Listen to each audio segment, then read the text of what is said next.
Hello and welcome to a new installment of KABATIME.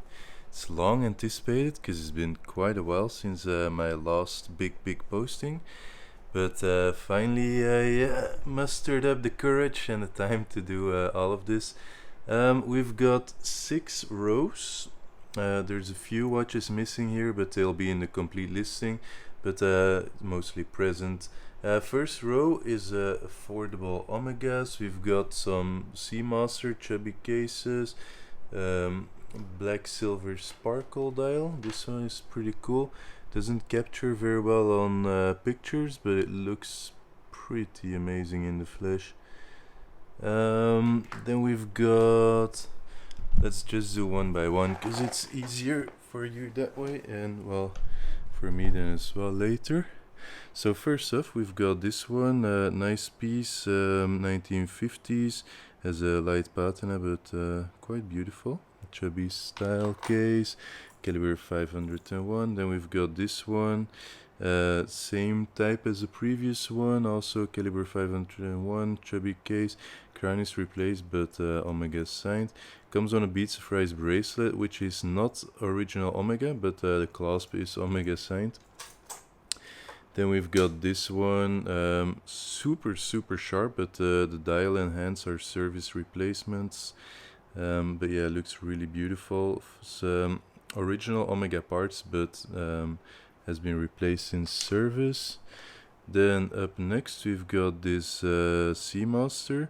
Beautiful big case. This is 36mm with a big Seamaster logo. Pretty rare model, especially 36mm. Beautiful white sunburst dial, but the dial has been refinished at some point in the past, but very expertly so. A bit difficult to capture with this light. This one I already highlighted. Next up we've got this beauty. A really beautiful piece. Nice sculpted looks. Just gorgeous stunner. Up next we've got this Omega DeVille automatic square. Beautiful champagne sunburst dial. Stunning piece as well. After that we've got this Omega Seamaster automatic with TV case. Beautiful white brush dial as well. Really stunning piece. Integrated bracelet, original of course. Really nice piece. Then we've got this Omega Genève Dynamic with a pretty rare dial. You don't often see them with well, white and whatever gray it is inside. Has patinated a bit and there's a mark on there, but overall pretty decent condition. Up next we've got another row of Omega. These ones a little bit pricier. Also, well, not all of them, but in very sharp condition. This fully original Omega Seamaster DeVille. Really beautiful piece. Does have a chip on the edge of the crystal, but other than that, just super crisp. Nice Seamaster logo case back. Then we've got this blue dial Omega Seamaster quartz. Very difficult to capture with this kind of light, but when you see it in natural daylight and in the flesh, it is just incredible, really stunning. It's blue brushed, so it alternates between light and dark blue, but yeah, very nice piece. If the colors come out. Then this one, super crisp Omega Genève, gold plated, very nice condition, pristine white sunburst dial. This one also super sharp Omega automatic with date. Beautiful piece, also pretty rare because usually you have the Genève writing on the dial, but this one is a US market watch, so they sometimes also came without the Genève writing. Then we've got this one, beautiful Omega Genève with champagne sunburst dial. All original. The dial, the crystal does have some crazing, which you can see here. It only comes out under certain angles, but looks amazing. Also 35mm, so a bit bigger. We've got this really rare Omega automatic with silver linen dial. This is a reference 166.013, powered by the rare and collectible caliber 560. This watch reference wasn't covered in this month's write-up about caliber 560 rarities, but it is confirmed original. Next up, we've got 3 rare birds. These are steel case with solid rose gold bezels. First up, we've got this one with beautiful blued seconds hand. Really stunning. Just absolutely amazing piece. Next up, we've got this one with radium lume numerals. So gorgeous piece. The crown is a replacement, but it is rose gold and omega signed, but it's a later replacement because this would have had an unsigned crown. And then we've got this one, also really beautiful and very thin, pristine dial, and just such nice condition. Next up, we have a few more omegas, but it's almost done. We've first of all, we've got this Seamaster multi-function, really beautiful piece. Comes on blue strap, but also includes the original steel bracelet. Next up, we've got the Omega Seamaster Bond. This is the original GoldenEye model, reference 2541.80. Full size 41mm quartz. This one's superb condition, has been professionally refinished and looks super sharp. Very beautiful piece.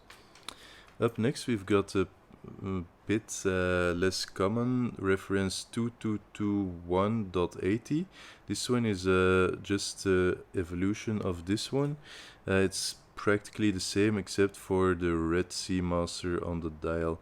This one a lot more rare, usually a lot more expensive. Oh, also has the big logo Seamaster caseback and the Omega symbol. That's how you can tell this is from the 2000s.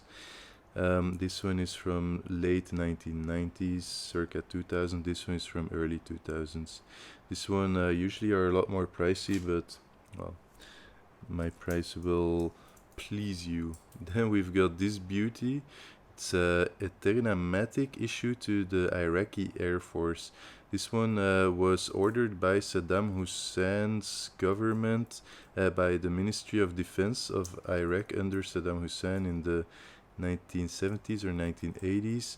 You've got well, Ministry of Defense writing on the case back. You've got the coat of arms from Iraq on the front. Just really sweet piece. Has been serviced and waterproofed. It's ready to go. Then we've got this really beautiful Breitling chronometer automatic, caliber 11. This one just really big piece in a superb condition. Collectible piece as well, because it has the well, one of the world's first automatic chronograph movements. Up next, we've got this beautiful Silvana alarm watch. This one has beautiful tritium hour markers, reminiscent of the Omega Ranchero and Omega Seamaster 300 dials of the time. Just really beautiful. It's very unique, something you never find.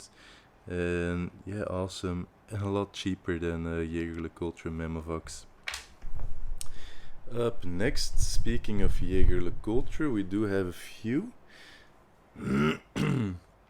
First up, we've got this super beautiful crisp LeCoultre sub-seconds. Really beautiful, all original with LC signed crown, YL signed crown. And just very sharp, comes with a nice lizard leather strap. Then we've got this other LeCoultre sub-seconds, also really beautiful, slightly different style. And yeah, just sweet piece. Also new lizard leather strap. Well, there's a lot of new lizard leather straps in this listing, you might have noticed. Beautiful 36mm Longines Ultra chronometer. The chronometer is a bit less common to find. This one very nice, all original condition. Up next, we've got this beautiful Longines automatic with white brush dial. This kind of light doesn't do it justice, but it looks amazing in the flesh, and especially in daylight. But yeah, just super crisp, all original as well, signed crown and crystal. Next we've got this beautiful Longines automatic TV case, fully original with bracelet and also the original Longines box. Really cool watch, beautiful piece and very thin for an automatic, by the way. Sweet piece and just has a nice presence and really nice price as well. Next we've got the Seiko speed timer. This is a Japan domestic market model. This has the heartbeat timer, so it's great if you're a doctor or in the medical field, because you can measure the pulsations per minute with this chronograph function. It has the Japanese weekday disc, but it also has the English writing as well. Let me just, there you go. Well, now it's set for Japan, but you can in the semi quick set you can actually set it. Yeah, I forgot how to do it, but just let me know which you wanted it and I will do it before shipping out. Up next we've got a World War II Japan Seikosha. This one was issued to the Japanese army in World War II. This watch I got in Indonesia, which was occupied by Japan in World War II. So yeah, there's probably a really good story behind this one. It's a really cool piece. It's a it's actually two cases in one. If you pop off the bezel, the whole watch movement comes out with an extra crystal and case back within this. So the case is basically just a holder for another watch, which is pretty unique, something you barely ever see. Up next we've got a Tudor Prince Oyster date. This one you won't find another one like it, because this was originally two-tone and it looks like the gold plating has been polished off, probably was worn a lot, so they decided to polish everything off. The way you can tell is because it has gold indices, and for steel it should have steel or white gold indices. And also there's a first tell, but then on the inside you can see some remnants of gold plating on some of the inner links, like here, and this should have been, like, these tiny parts should be gold plated. But yeah, it has been polished off. Now it's all steel. It's well, the dial is nice, the case is obviously been polished heavily.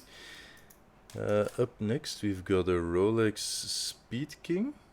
Nice piece. It's a tropical chocolate dial, was originally black but turned into more of a chocolate-ish color, and really beautiful piece. This is also a golden egg with heavy gold shell, and yeah, just really sweet. It's 32 millimeter, so a little bit smaller.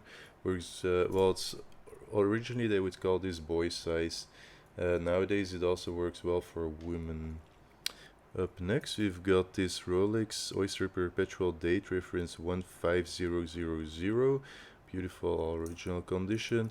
I've also got another Rolex Oyster Perpetual Date reference 1500, which isn't in this video but it will be in the full listing.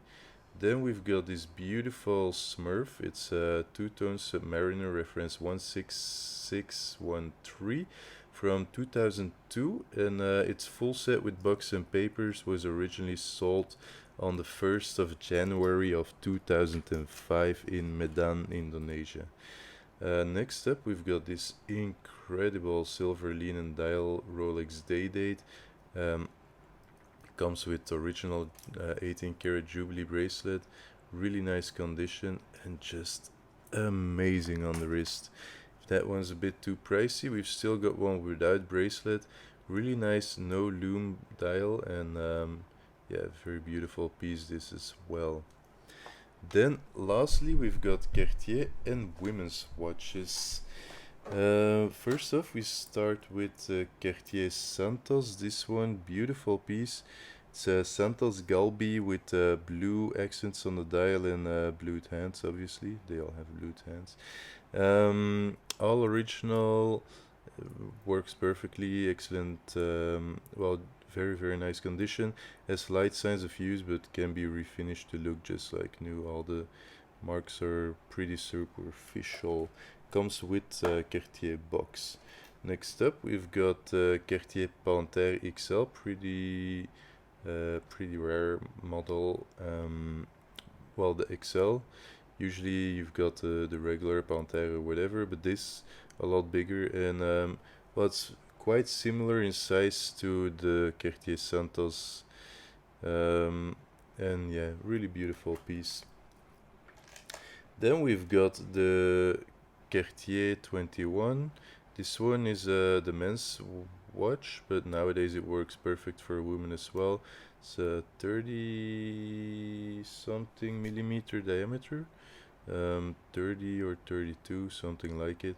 Really beautiful piece as well, and very nice price. Then we've got a blue Cartier tank quartz. Beautiful piece, nice condition, works well, and yeah. Then we've got this one. This is a manual wind women's tank. Nice condition. Crown has been replaced with a quartz crown though, so it's a bit more difficult to wind manually when you have fat fingers like I do.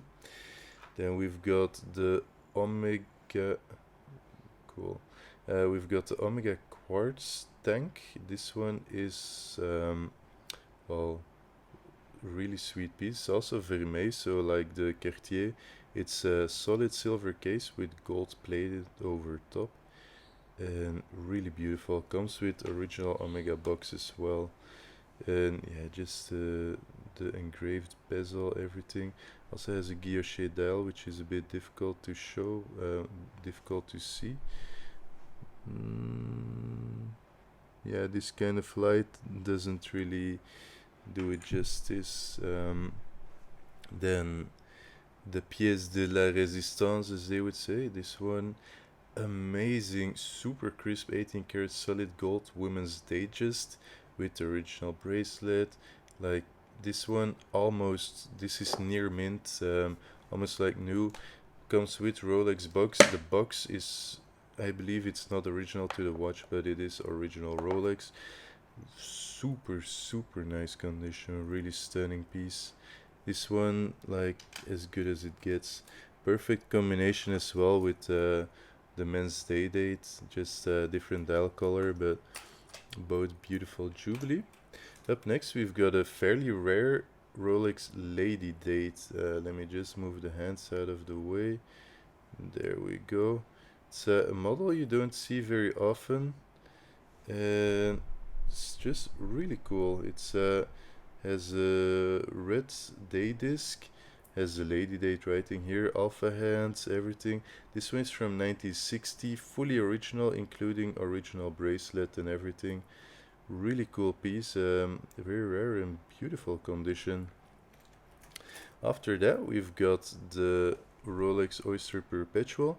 This one is also from 1960. I believe these were both bought together. These come from one owner. And yeah, this one also fully original. Nice condition. Dial does have a little bit of patina, but overall still very, very nice. Also beautiful blued seconds hand. Then we've got a rare Tudor lobster. I forgot the reference for this, but this one is a lady's lobster. It's called lobster because of the case, which is reminiscent of a lobster, although I don't see it right now, but it's what's in my head. Beautiful condition this as well, very sharp, very crisp, just the way you want them, and yeah, super, super sharp and beautiful piece. Then lastly, to finish it off, we've got a solid gold women's IWC. This one is near mint as well, fully original with original strap and buckle. here IWC, IWC, there we go. And yeah, the watch itself is just in incredible condition. It's really tough to show it with this kind of light, but yeah, just amazing. Anyway, hope you like it. It's been a much longer video than usual. Just figure I would highlight every single watch separately, because it's, well, watching this for 20 minutes is less time than reading every single one or looking, well, trying to find the pictures. Anyway, let me know what you think of this format, if I should keep it shorter next time or whatever. Alright, hope you enjoy.